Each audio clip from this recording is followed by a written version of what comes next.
Rema hari ini 2 Samuel 6 ayat 22. Bahkan aku akan menghinakan diriku lebih daripada itu.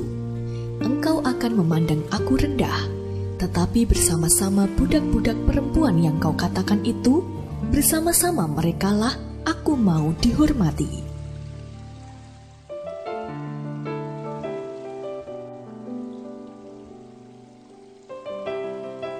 Bukannya ikut memuji Tuhan, Mikal istri Daud justru menghina suaminya yang sedang menari-nari dengan segenap hati dan kekuatan di hadapan Tuhan.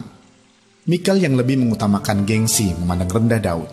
Ia menuding Daud tidak menjaga harga dirinya sebagai raja orang Israel. Dalam 2 Samuel 6 ayat yang ke-20.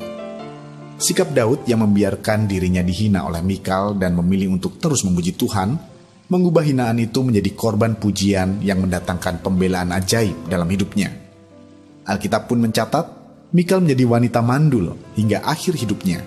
Dalam 2 Samuel 6 ayatnya yang ke-23. Di zaman ketika lebih banyak orang yang lebih mengutamakan gengsi seperti Mikal, memuji Tuhan di depan umum pastilah bukan hal yang mudah bagi kita, anak-anak Tuhan. Jangankan saat berada di tempat umum, kadang saat mengikuti ibadah di gereja, ada saja orang-orang yang merendahkan ketika kita melompat-lompat dengan antusias sewaktu memuji Tuhan.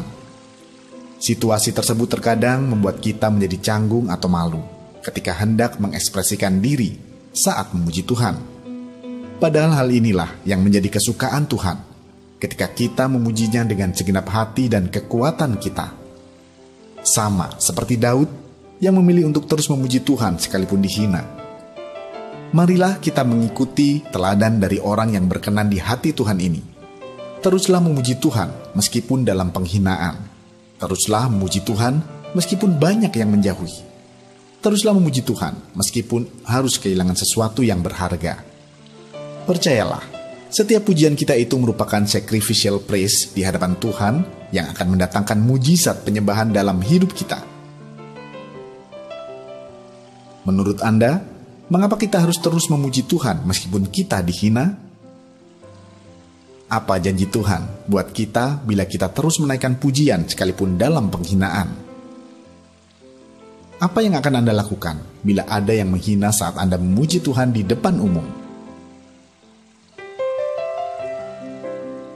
Bapa yang baik, terima kasih untuk mujizat penyembahan yang sudah Engkau sediakan bagi kami. Ampuni kami yang kadang masih gengsi untuk memujimu saat kami berada di muka umum. Mampukan kami, ya Roh Kudus, untuk terus menaikkan pujian bagimu, sekalipun kami akan dihina. Kami percaya, korban pujian kami akan mendatangkan pembelaan yang ajaib dalam hidup kami. Di dalam nama Tuhan Yesus, kami berdoa. Amin. Tuhan akan menyatakan pembelaan yang ajaib saat kita menaikkan pujian sekalipun dalam penghinaan.